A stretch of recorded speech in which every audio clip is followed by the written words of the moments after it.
Hello दोस्तों, तो जैसे कि पिछले एपिसोड में हमने देखा कि जावियन ने होंगचेन को जान से मार डाला था, पर इसी दौरान जावियन ने 3000 थंडर टेक्निक का इस्तेमाल कर लिया होता है, जिसे देखकर मास्टर शेंग जावियन से कहता है कि तुम्हें मेरे साथ फैंगली पवेलियन चलना होगा ताकि तुमसे वहाँ पर सवालात जवाबात हो सके। लेकिन जावियन को ये बात बिल्कुल भी मंजूर नहीं थी, इसलिए हम देखते हैं कि यहाँ पर मास्टर शेंग ने जावियन पर हमला कर दिया, जिसका मुकाबला करने के लिए जावियन को मजबूरन अपना डीमन सोल पपेट बाहर निकालना पड़ता है और वो वाकई में मास्टर शेंग की बुरी हालत कर रहा था। और दूसरी तरफ हम होंग फैमिली के होंगले और उसके बाकी के साथियों को देखते हैं जो कि आगे की तरफ बढ़ते हुए जावियन को पकड़ना चाहते थे, लेकिन लास्ट मोमेंट पर जावियन ने अपने एंग्री बुद्धा लोटस का इस्तेमाल करते वहाँ पर मौजूद कई एल्डर्स को जान से मार डाला, जबकि साथ ही साथ होंगली की भी कंडीशन काफी ज्यादा खराब हो चुकी थी, इसलिए वो मरने से बचने के लिए फौरन वहाँ पर अपने एसेसर को बुला लेता है।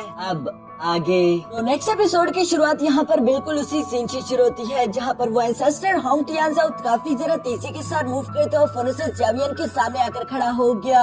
उसकी बॉडी से तो बहुत ही ज्यादा खतरनाक एनर्जी अनलीश हो रही थी, जबकि दूसरी तरफ जावियन ये देखकर फोन से होंगली को गर्दन से उठाकर उसके सामने आ जाता है, जहाँ पर होंगली यहाँ होंग टियानज़ाओ से कह रहा था कि ग्रैंडपा मुझे बचा लो। होंगली की ऐसी कंडीशन देखकर होंग टियानज़ाओ तो गुस्से में आ गया था। वो जावियन से कहता है कि उसे जाने दो, अगर तुम मरना नहीं चाहते। वो यहाँ पर इसी तरह से खतरनाक बनने की कोशिश तो कर ही रहा था, जबकि दूसरी तरफ सोल पपेट ने यहाँ मास्टर शेंग की हालत खराब कर दी थी। वो चिल्लाते हुए होंग टियानज़ाओ से कहता है कि शोखी तुम बाद में मार लेना, अभी के लिए इस लड़के को जान से मारो वरना मैं जिंदा नहीं बचूंगा। दूसरी तरफ जावियन यहाँ पर मुस्कुराकर होंग टियानज़ाओ से कहता है कि मास्टर मैं होंगली को तो छोड़ने के लिए तैयार हूँ, लेकिन आपको ये बात समझनी होगी कि आज यहाँ पर जो कुछ भी हुआ वो सब कुछ होंग फैमिली की गलती थी। उन्होंने ही मुझ पर रश किया और मुझे मजबूरन ऐसे कदम उठाने पड़े। चूँकि मुझे इतनी बड़ी प्रॉब्लम सहनी पड़ी है, इसलिए आपको मुझे इसकी एक बड़ी सी कीमत भी चुकानी पड़ेगी। उसके बाद हम लोगों के बीच की प्रॉब्लम खत्म हो जाएगी। जिस पर होंग टियानज़ाओ गुस्सा होते हुए कहता है कि लड़के तुम्हें क्या लगता है कि मुझे क्या तुम्हारी बातें समझ नहीं आ रही? तुम मेरे साथ इसी तरह की बकवास करते हुए यहाँ पर टाइम बचाने की कोशिश कर रहे हो, क्योंकि दूसरी तरफ डीमन सोल पपेट यहाँ मास्टर शेंग को बुरी तरीके से पीट रहा था। इसलिए मास्टर शेंग चिल्लाते हुए कहता है कि होंग टियान क्या तुम कोई कदम उठाओगे या जब मेरी लाश तुम्हारे सामने पड़ी होगी तब तुम रिएक्ट करोगे? ये सारी बातें सुनकर होंग टियानज़ाओ फौरन से अपनी पावर्स एक्टिवेट करते हुए कहता है कि लड़के तुमने मुझे मजबूर कर दिया, मुझे जालिम मत कहना। यहाँ मास्टर होंग टियानज़ाओ की बॉडी से काफी एनर्जी अनलीश हो रही थी, जबकि दूसरी तरफ जावियन ये देखकर घबराता नहीं बल्कि वो मुस्कुराना शुरू हो गया, क्योंकि उसके मन में एक जबरदस्त सा प्लान था। हम देखते हैं कि जावियन यहाँ पर होंगली को पकड़कर तेजी के साथ घुमाते हुए फौरन से हवा में फेंक देता है, जो कि सितारे की तरह कहीं दूर गायब हो गया था। साथ ही साथ जावियन यहाँ पर होंग टियानज़ाओ से कहता है कि तुम यहाँ पर आखिर क्या कर रहे हो? मुझे लगा मैंने ऑलरेडी तुम्हें सीक्रेट ऑरा के बारे में बता दिया, जो कि मैंने तुम्हारे ग्रैंडसन की बॉडी में इंजेक्ट कर दिया है। यानी कि अगर तुम अपने ग्रैंडसन को बचाने के लिए अभी यहाँ से नहीं गए तो वो ज्यादा देर तक जिंदा नहीं रहेगा।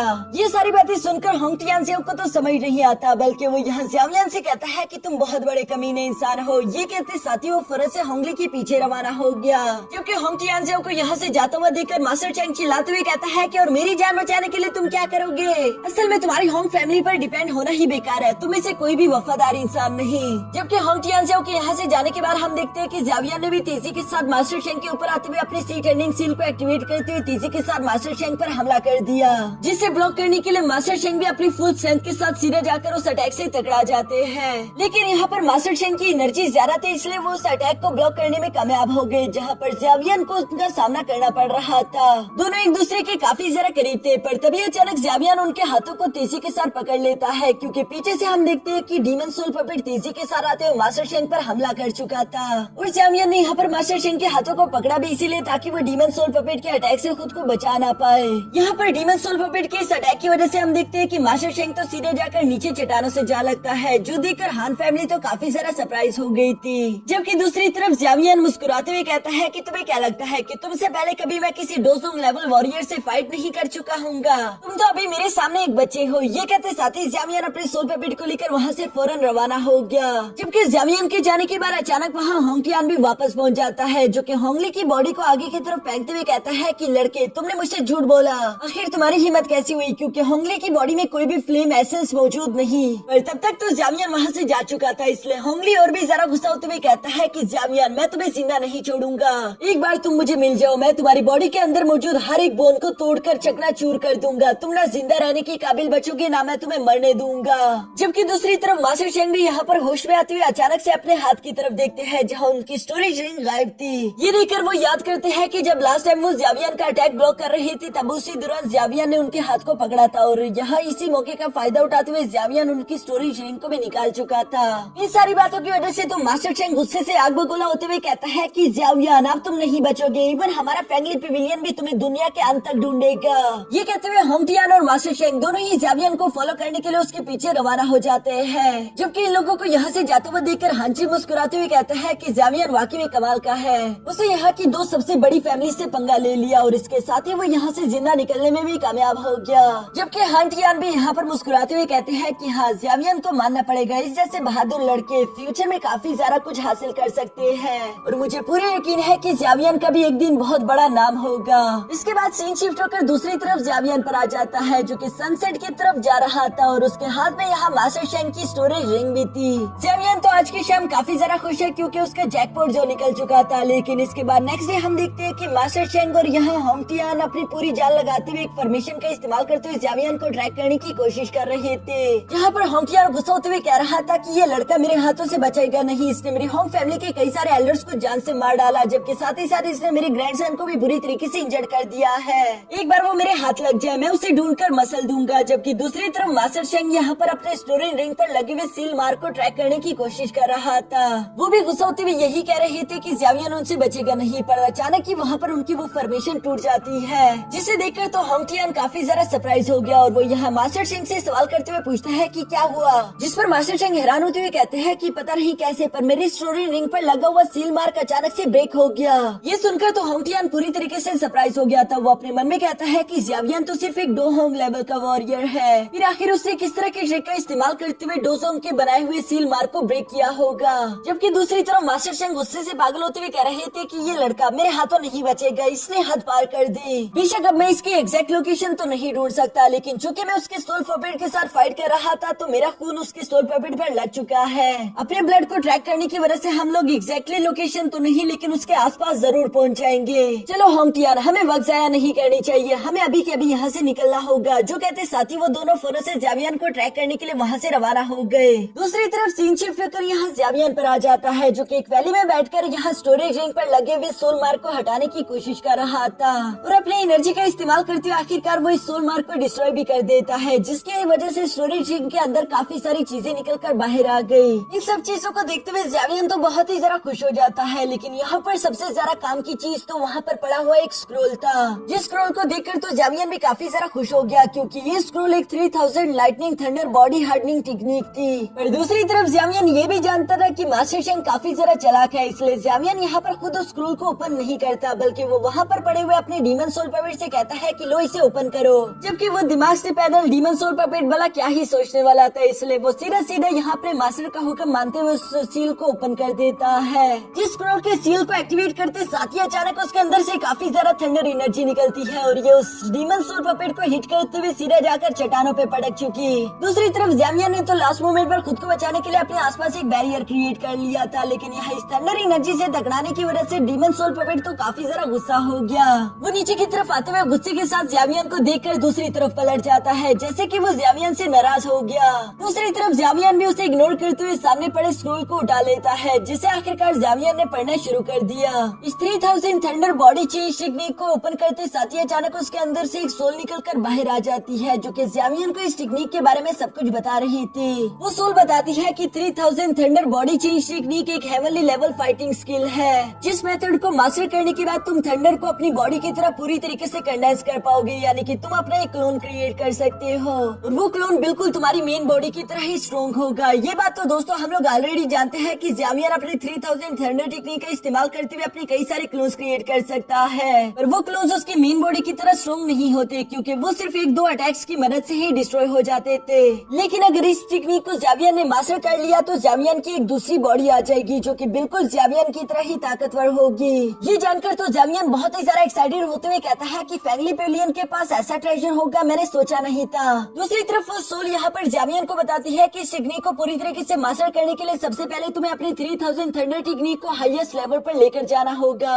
जो सुनकर तो जावियन खुश होते हुए कहता है कि ऑलरेडी मुझे 3000 थंडर टेक्निक मिल चुकी है और ये कितना बड़ा कोइंसिडेंस है कि पहले तो मुझे 3000 थंडर टेक्निक मिली जिसे जिसे मैंने ऑलरेडी मास्टर भी कर रखा था और उसके बाद मेरी मुलाकात मास्टर शेंग से हो चुकी। अगर ऐसा ना हुआ होता तो शायद मैं इस टेक्निक के बारे में कभी जान भी ना पाता। ये टेक्निक तो काफी जरा कमाल की है। ये सारी बातें सोचते हुए आखिरकार जावियन वहीं पर बैठ गया और वो स्क्रोल को ओपन करके फैसला करता है कि चलो अंदर चल के देखते हैं कि आखिर इस टेक्निक को प्रैक्टिस करना कितना सारा मुश्किल है। ये कहते साथ ही जावियन उस टेक्निक को सीखने के लिए उस स्क्रोल के अंदर आ जाता है, जहाँ अंदर आने के बाद जावियन को एक अजीब सी दुनिया दिखाई थी, जहाँ चारों तरफ बिजलियाँ कड़क रही थी और नीचे की तरफ एक थंडर पूल था। ये थंडर पूल जावियन को थोड़ा सा अजीब लगता है, जिसे टच करने के बाद अचानक ही वो पूरी तरीके से फ्रीज हो गया और इस थंडर पूल के अंदर से कुछ इंस्क्रिप्शन निकलकर बाहर आना शुरू हो जाते हैं, जिसे देखकर जावियन समझ गया कि अच्छा यही है वो स्पेशल टेक्निक। लेकिन यही इन इंस्क्रिप्शंस को देखकर जावियन अपने मन में कहता है कि ये बहुत ही ज्यादा अजीब है, ऐसा लग रहा है जैसे कि कुछ मिसिंग हो। और थोड़ी देर तक उन इंस्क्रिप्शन को एब्जॉर्ब करने के बाद जावियन समझ आता है कि जरूर इसका दूसरा पार्ट यकीनन फैंगली पिविलियन में ही होगा,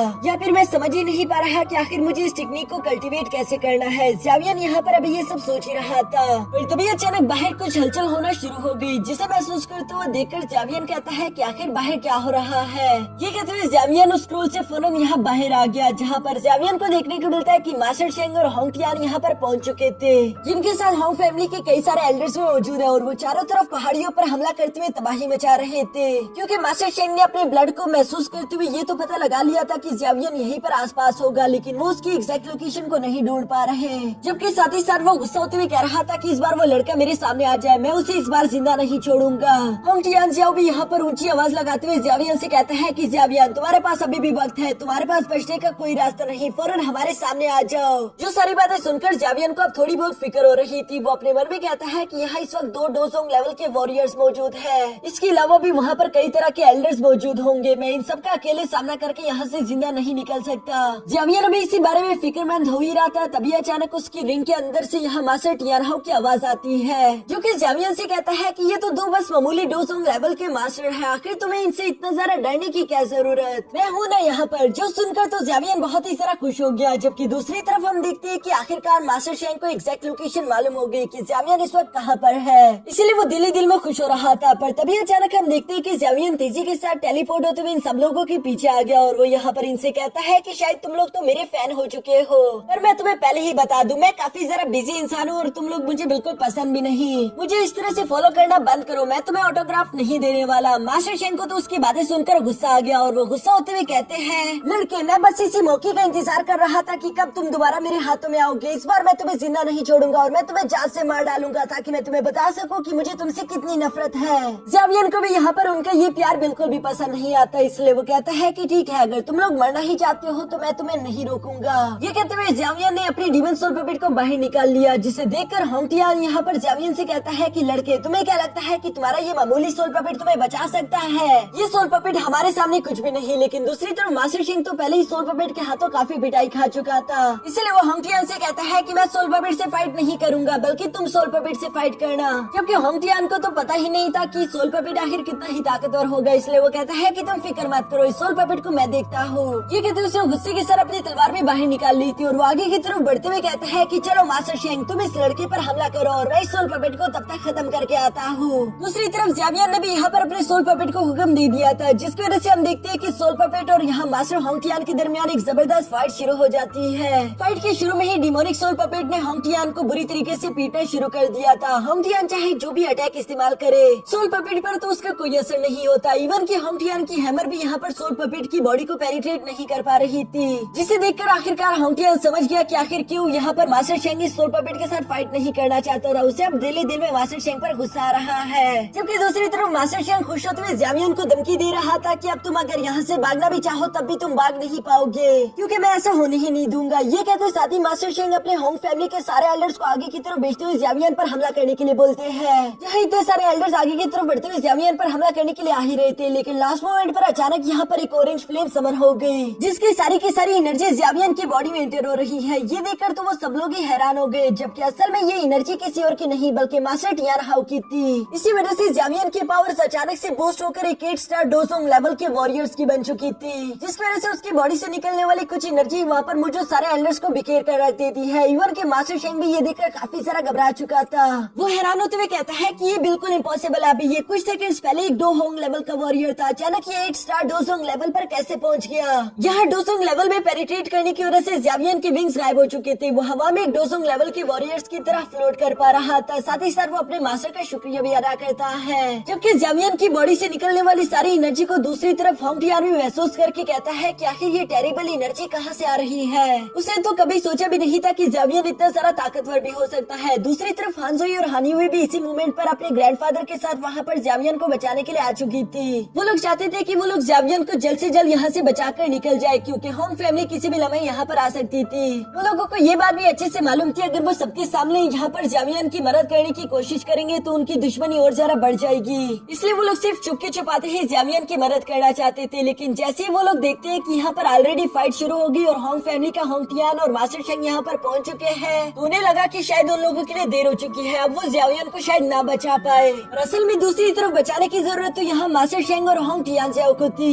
क्योंकि जावियन की पावर इस वक्त काफी ज्यादा बढ़ चुकी है। मास्टर शेंग अपने मन में कह रही थी कि अगर कोई ट्रांसफॉर्मेशन टेक्निक भी जावियन ने इस्तेमाल की होती तो फिर भी वो इतना ज्यादा पावरफुल नहीं हो सकता था। उसे तो कुछ भी समझ नहीं आ रहा था। वो अचानक अपने मन में सोचता है कि कहीं ऐसा तो नहीं कि जावियन एक बार फिर से हमें बेवकूफ बनाने की कोशिश कर रहा है। हो सकता है कि ये सिर्फ एक फेक एनर्जी हो, जिसका मतलब वो हमें यहाँ से डरा कर भगाना चाहता है। लेकिन ये तो मुझे खुद आगे चलकर देखना ही होगा। जो सारी बातें करते हुए आखिरकार मास्टर शेंग ने अपनी तलवार निकालकर तेजी के साथ जावियन की तरफ बढ़ना शुरू कर दिया ताकि वो जावियन पर हमला कर सके। लेकिन दूसरी तरफ जावियन यहाँ पर मास्टर टियानहाओ की पावर्स का इस्तेमाल करते हुए वहाँ पर कई सारे मैग्मा वॉल्स क्रिएट कर लेता है, जिनको ब्लास्ट करने की वजह से हम देखते हैं कि मास्टर शेंग काफी बुरी तरीके से इंजर्ड हो गए थे। वो पीछे की तरफ जख्मी होकर गिरते हुए कहते हैं कि यानी कि इस लड़की की ये पावर सच्ची है, पर इतनी ज्यादा टेरिफाइंग पावर इसके पास आई कहाँ से।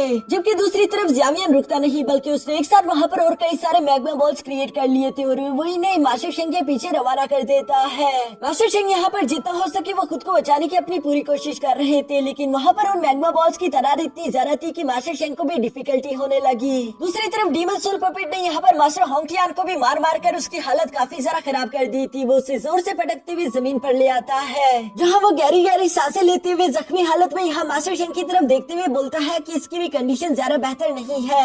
यह आखिर यहाँ पर चल क्या रहा है। जबकि मास्टर शेंग उन मैग्मा बॉल से खुद को बचाते हुए अपने मन में कह रहा था कि इस लड़के ने अपनी स्ट्रेंथ को इंक्रीज करने के लिए जरूर किसी सीक्रेट मेथड का इस्तेमाल किया होगा। लेकिन चाहे वो जो भी सीक्रेट मेथड हो, मुझे पूरा यकीन है कि वो ज्यादा देर तक नहीं टिकने वाली। मुझे बस सिर्फ वक्त को यहाँ वहाँ घुमाना होगा। लेकिन होंग फैमिली के सारे एल्डर्स अब तक काफी ज्यादा घबरा चुके थे। वो होंग टियान से कह रहे थे कि एल्डर अब हम क्या करें। होंग टियान भी ये जानता रहा कि वो इस डीमन सोल पपेट से ज्यादा देर तक फाइट नहीं कर सकता, इसलिए वो एक बार फिर से अपनी पावर्स एक्टिवेट करते हुए डीमन सोल पपेट पर हमला करके उसे पीछे हटाते हुए फौरन वहाँ से भाग जाता है, जिसे फॉलो करते हुए उसके एल्डर्स भी उसके पीछे रवाना हो गए। ये लोग असल में अब यहाँ से जान बचाकर निकलना चाहते हैं, इन्हें अब फाइट की नहीं पड़ी। होंग टियान यहाँ से भागते हुए अपने मन में कह रहा था कि ये लड़का कुछ ज्यादा ही टेरिफाइंग है। मैंने सोचा नहीं था कि आखिर मेरा मुकाबला किससे होगा। इसके सोल पपेट के सामने तो वैसे भी मैं ज्यादा देर तक नहीं टिक सकता। जबकि दूसरी तरफ जावियन अपने मन में कह रहा था कि मैंने मास्टर टियानहाओ की पावर्स को काफी देर तक इस्तेमाल कर लिया है, मुझे जल्द से जल्द इस बैटल को यहीं पर खत्म करना होगा और इस मौके का फायदा भी उठा लेना चाहिए। हम देखते हैं कि जावियन ने यहाँ पर मास्टर टियानहाओ की पावर का इस्तेमाल करते हुए अचानक मास्टर शेंग के सामने एक बहुत बड़ी एनर्जी की दीवार खड़ी कर दी, जिसको वो पेनिट्रेट नहीं कर पाते, बल्कि वो इस एनर्जी की दीवार से टकराकर फौरन पीछे की तरफ धकेले गए, जहाँ पर जावियन उनका पहले से इंतजार कर रहा था।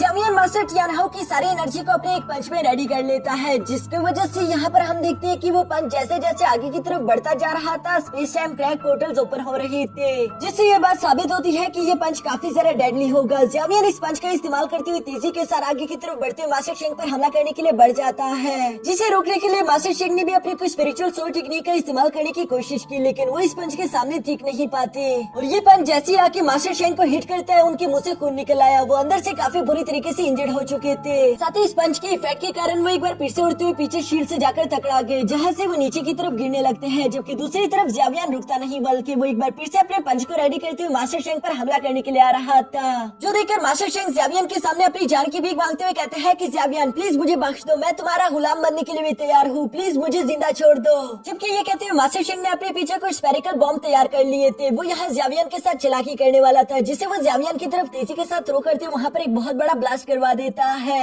ऐसा करने के बाद मास्टर शेंग को लगता है कि शायद वो जीत गया और वो यहाँ से खुश होते हुए दूसरी तरफ भागने की कोशिश करने ही वाला था, पर तभी अचानक वो देखता है कि जावियन तो तेजी के साथ टेलीपोर्ट होते हुए फौरन से उसके सामने आ गया था, जहाँ पर जावियन उसे एक जोरदार किक करते हुए फौरन से जमीन पर पटक देता है। ये देखकर तो मास्टर शेंग को अपनी आंखों पर यकीन ही नहीं आता। दूसरी तरफ मास्टर होंग टियान या फिर उनके एल्डर्स चाहकर भी यहाँ मास्टर शेंग की मदद मदद करने के लिए नहीं आ सकते थे, क्योंकि वहाँ पर डिमोनिक सोल पपेट उन लोगों की पिटाई लगा रहा था, इसलिए वो अपनी जान बचाते वहाँ से आगे की तरफ भाग जाते हैं। जबकि ज़ावियन यहाँ धीरे धीरे से आखिरकार मास्टर शेंग के पास आ चुका था। मास्टर शेंग की कंडीशन काफी ज्यादा खराब हो चुकी है, उनके मुंह से खून निकल रहा था, वो अपनी मौत की कगार पर पहुंच चुके थे। जबकि ज़ावियन उन्हें गर्दन से उठाते हुए हवा में लटका कर कहता है कि क्या तुम अब भी मुझसे फाइट करना चाहोगे, जिस पर मास्टर शेंग जवाब देते हुए कहता है कि तुम वैसे भी मुझे जिंदा नहीं छोड़ने वाले, तो अगर मैं मरने ही वाला हूँ तो तुम्हें भी साथ लेकर मरूंगा। जिसकी वजह से मास्टर शेंग ने अचानक से सेल्फ डिस्ट्रक्टिव टेक्निक एक्टिवेट कर ली थी, यानी कि वो खुद को वहाँ पर एक बड़े से ब्लास्ट में बदलने वाले हैं। ये ब्लास्ट एक डोजोंग लेवल के वॉरियर को भी आसानी के साथ मार देगा, इसलिए मास्टर शेंग काफी ज्यादा खुश थे। पर दूसरी तरफ ज़ावियन काफी ज्यादा समझदार है। हम देखते हैं कि वो पैनिक नहीं करता, बल्कि वो तेजी के साथ पीछे की तरफ हटते हुए यहाँ मास्टर शेंग के आसपास एक बैरियर क्रिएट कर देता है, जिसकी वजह से सेल्फ डिस्ट्रक्ट का जो ब्लास्ट हुआ वो उसी बैरियर के अंदर रह गया और इसी की वजह से ज़ावियन को कोई भी इफेक्ट नहीं हो पाता। जबकि दूर से यहाँ सेल्फ डिस्ट्रक्ट वाली एनर्जी मास्टर होंगटियान ने भी महसूस कर ली थी। वो समझ गया था कि मास्टर शेंग जान से मारा गया, यानी कि अब फैंगली पिविलियन ज़ावियन को जिंदा नहीं छोड़ेगा। वो ज़ावियन का शिकार करने के लिए किसी न किसी को जरूर भेजेंगे। यहाँ मास्टर होंगटियान इसी तरह की बात सोच ही रहा था, जिसके साथ हमारा ये एपिसोड यहीं पर खत्म हो जाता है।